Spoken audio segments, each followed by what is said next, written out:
国民党搞革命的那些所谓的烈士们，早就在辛亥革命以前挂掉了。所以这几年国民党已经不是当年的中国国民党，我觉得已经变调。你连柯文哲都怕，甚至说宁可让赖清德选上，然后认为柯文哲比民进党对国民党威胁更大。这个就是国民党传统封建酱缸文化里面所谓的宁与外人不与家奴嘛。我忍气吞声忍了20年嘞，选后的官司都我背，我花了几千万的钱去帮你打这些弊案，我也没跟你国民党要过1毛钱一点职位啊，我还进去被关过，对不对？我在小的时候军训教官，他们说蒋介石身先士卒，带着北伐的黄埔军校的学生军，在丁字桥呢3度负伤，3度裹伤再战，最后终于打败吴佩孚的精锐的部队。结果呢，我到了美国，在图书馆看到了那个人，不是蒋介石，是叶挺，站在时代的浪潮上面，你就会是赢家。Ladies and gentlemen, welcome the host. 国民党里面这种由上而下这种传统依然是非常强烈，其实我觉得也是蛮悲哀，因为国民党是搞过革命的政党，当年是在地板上这样子匍匐上来的。国民党搞革命的那些所谓的烈士们，慷慨激昂、热血沸腾的人，早就在辛亥革命以前就已经大部分都挂掉了。然后后来在1927年4·12事件以前，蒋介石那时候开始清党，对，又有一些热血沸腾人又被干掉了。然后到了后来在抗日战争里面，又有一些热血沸腾人都被干掉了。现在在台湾岛内，国民党、中国国民党里面还有这一种革命情怀、热血沸腾的，我觉得我算半个了啊。但是我什么下场大家都清楚啊。韩国瑜也算是1/3个啦，但是韩国瑜就被视为这个异类嘛哈。那在国民党里面就会成为孤鸟嘛哈。那吴敦义那时候跟我很好，吴敦义只有私底下表现出来，他也跟我一样是同好，都有热血的人。可是吴敦义站到台面上，他也知道3缄其口。所以这几年国民党已经不是当年孙中山先生创建的中国国民党了，我觉得已经变调。所以我不敢对现在国民党抱存太大的期望，但我只希望说大家认清楚一件事，不能让民进党在执政，对，不能让赖清德躺着选赢。你国民党就这么没出息吗？你拥有台湾的不是半壁江山哦，你拥有台湾的90%江山，你还怕被区柯文哲把你吃掉吗？对不对？这是个没出息的一个做法嘛。所以代表你国民党这些人只想躲在安乐窝里面，然后抱着他的既得利益，对不对？然后幻想着历史上的荣光。你以为这样子的窝囊心理你可以维续多久？你面对的是个如狼似虎的民进党，再加上民进党里面那是恐龙级的新潮流哦，你以为那么好打哦？你以为要打垮邱义仁那个老狐狸那么容易打？而且民进党也失误，也送了礼，送来了一个姚立民，对不对？姚立民很可能是民进党这一个坚强堡垒中最大的破口。可是问题你要打垮，从破口冲进去把民进党这个堡垒打垮的话，你首先自己要先安内才能攘外啊，你要先把自己整合好啊。否则的话，那我问你，谁愿意再出面帮你国民党打这个仗？我忍气吞声忍了20年嘞，每次坏人都我做，对不对？选后的官司都我背，我花了几千万的钱去帮你打这些弊案，我也没跟你国民党要过1毛钱啊，我也没跟你国民党要过一点职位啊。老师甚至还进去过啊，我还进去被关过，对不对？是很扯对，选举选到被关是不是？我进去被关的时候，被那时候的典狱长陈志士怎么折磨的？你去问一下陈志士，没有人有立委身份被关在里面的，还会接受那一种黑牢式、范泽房式的折磨的。他就这样子整我啊！是后来之后，我终于出去劳改以后，就做劳改到那个农场去做工以后，开始建立我大哥的形象，所以才有万方来归。我才开始有点好日子可过。我之前刚进去的那3-4个礼拜，那真的是在暗无天日的方式过去的。所以你想想看，你要别人出来帮你在打弊案，然后要大家愿意知道内情人出来爆料，没有那么容易的。你不把自己整合好，让大家看到希望，看到气势，让大家看了会感动，那一种感动的心要出来。你要让大家感动，你首先自己要放掉私心嘛，否则你怎么感动呢？你一天到晚嘛提日本模式搞派阀，对不对？搞权贵啊，提德国模式啊，搞政党之间的勾结。然后你叫人家去牺牲掉自己的幸福、自己的工作、自己的家庭、自己的安危去帮你爆料，去帮你揭弊，然后最后你把它切割。你认为还有这些的傻子吗？傻子很少啦。邱毅做了你20几年的傻子，那已经是稀有动物了，真的已经稀有动物了。所以你自己先整合好，放掉私心。我认为放掉私心是最重要的。你连柯文哲都怕，甚至现在还传出一个声音，说宁可让赖清德选上，也不可以让柯文哲有机会然后认为柯文哲比民进党对国民党威胁更大，这是什么样的歪理？这个就是国民党传统封建酱缸文化里面所谓的宁与外人不与家奴嘛。是你到现在还抱持这个观念，你说你怎么能够让人民感动？我都怀疑是不是他们被吴理培附身了，因为同样的话，吴理培台独大佬讲过对，在民视讲的嘛。是他就是吴钊燮的叔叔。对，好，他们吴家也是这个民进党的大金主之一啊。我当时抓陈水扁帛琉运金案，对，吴理培当时在美国经营的银行就涉入其中，到现在到了帛琉。他们帛琉还会谈起这个往事啊，是，当时他们讲说快要追出来了可是后来国民党得了政权之后，也抛诸脑后也没有继续追啊。所以你看这个我就觉得有时候觉得很诡异，这些人思考竟然如此的同步，所以难怪蔡英文说我是中国人，我读中国书长大民进党里面的人有这样的想法，跟国民党那些人叠合就是某种频率竟然叠合在一起，这是蛮悲哀的。但是最好笑的是什么？现在的国民党根本不读历史所以呢，他们真的了解国共和的时候到底发生什么事吗？因为国民党基本上他都把它讳疾忌医啦，所以他对于过去在跟共产党谈判的过程里面，他吃瘪的部分，他都把它隐瞒了。打个比方，我在小的时候有练到这个，国民党不是北伐吗？那北伐不是跟吴佩孚作战吗？对，所以经过了丁氏桥大战。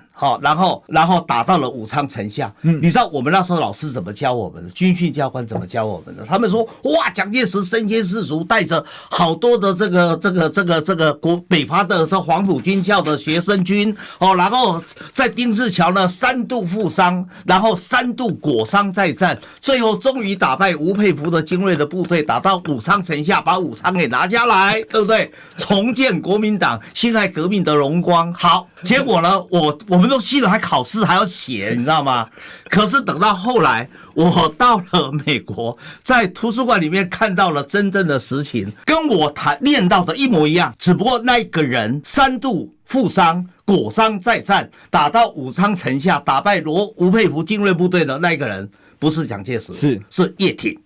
他就把叶挺的名字改成蒋介石，然后就拿成教科书，然后再愚弄民众，就这样这国民党传统的一个做法那他现在明明国民党现在已经到危急存亡之秋，我们不要求你去检讨这些历史了，至少你面对现实嘛。对呀，你面对现实，现在最重要的问题是什么？不就政党轮替吗？不就下架民进党吗？不就终结民进党贪污腐败无能台独的政权，不就这样吗？那你没有分清楚主从，你到现在还在想着会不会被柯文哲把国民党泡沫？有实力争气的国民党就不会被泡沫嘛？你像现在这种窝囊的国民党，谁都可以泡沫你，一休都可以泡沫他，对不对？大家都可以泡沫你对不对？你每一个人都抱着自己的个人的小算盘，算着自己的小九九，然后每天拿自己的花花肠子在设想，我怎么有利益我怎么能够得到好处？你这样的国民党，你争气吗？你对得起台湾民众吗？今天是马英九出来呼吁耶，今天说不定哪一天孙中山也跑出来呼吁了，对不对？气不过了，你知道吗？我觉得会会，当然了，要不是中山陵在南京对呀，就出来了。要是中山陵在南京东路的国父纪念馆可能真的就爬起来了。像就如同2011年刚好辛亥100年，那时候在南京的市长大陆市长叫季建业，那时候要砍当时护林的法国梧桐，对，因为那时候那时候不是从孙中山的陵寝从北运到下关，对不对？然后要经过中山路到陵园路送到中山陵嘛。好，结果呢，当时蒋介石跟宋美龄就栽种了很多的法国梧桐，作为一个对中山先生这个夷陵的尊重，等于保护着孙中山先生。好，可是呢，季建业为了建地铁，要把这些树都砍掉，你知道吗？好，他当然不用砍，他用移栽。用移植，对啊，他移植死亡率很高，他就等于像砍树一样，所以后来这个事情风波闹得很大。我在国民党中常会我就提出建议，要马英九正视这个事情。好，马英九后来经过了再三的考量，也同意了，这个是马英九任内做的很重要的好事啊。所以后来就授权当时的副主席詹春博跟我配合，我们就跟大陆做谈判。我说辛亥百年啊，那你这样子做不是对孙中山不敬吗？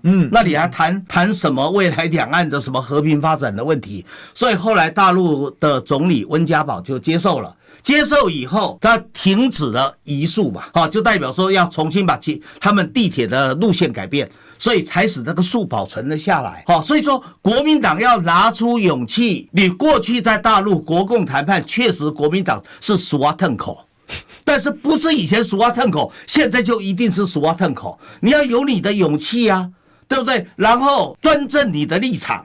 有党魂嘛？你要党魂找回来嘛？一球刚开始也很感慨的提到说，现在的国民党还有多少像以前的英雄烈士？对啊，你没有党魂，怎么会有英雄烈士呢？国民党现在已经成为英雄种，多少的英雄？在你国民党的这一块酱缸文化里面，它就自然被淹没了。马太效应，强者越强，弱者越弱，一定就是这么形成的。在关键时刻做关键的选择，在关键时刻就要下定决心，就要放掉个人的成见，放掉个人的利益，放掉不必要的忧虑嘛。你现在还去想说柯文哲将来会不会使国民党泡沫化？自立自强就不可能泡沫化，不是现在就要泡沫化了，这是什么将来泡沫化？其实，这有时候就我们读历史比较对这个比较感慨。为什么？第一个比如说刚才那一堆国民党历史，因为那是我是读历史，我根本不是什么蓝营的孩子，我们家生育的，对，没错。我们家这种背景，然后我读历史看到这些，我都很感慨，你们国民党，你们自己党史馆都顾不好。这是第一个。第二个呢？现阶段为什么你气说为什么柯文哲都插队？因为他站在历史的潮流上，你懂或不懂啊？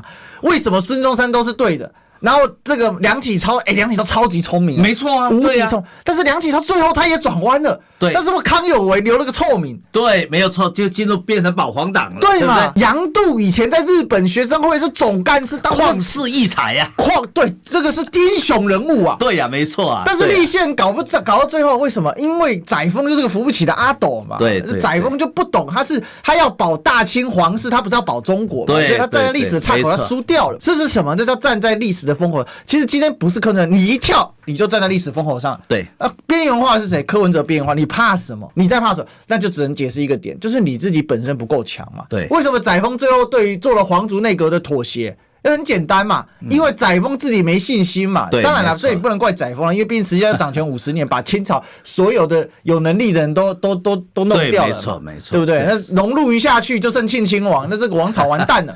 那现在你国民党就剩下庆亲王吗？能不能至少有来个融入之任一下？不行，没有啊，你有没有你自己想？其实有的时候要或不要，是不是英雄人物转身之间？孙中山是完人吗？绝对不是。孙中山吹人，你可以多到里面写200册，200册子。我跟你讲，这些反国民党的人写的东西那可多的了啦，太多。所以其实弄到今天，只要在野声势一大振，谁还在乎你侯友宜讲话憨慢？谁还在乎你朱立伦过去这个天算万算精算师，就是永远算自己失败？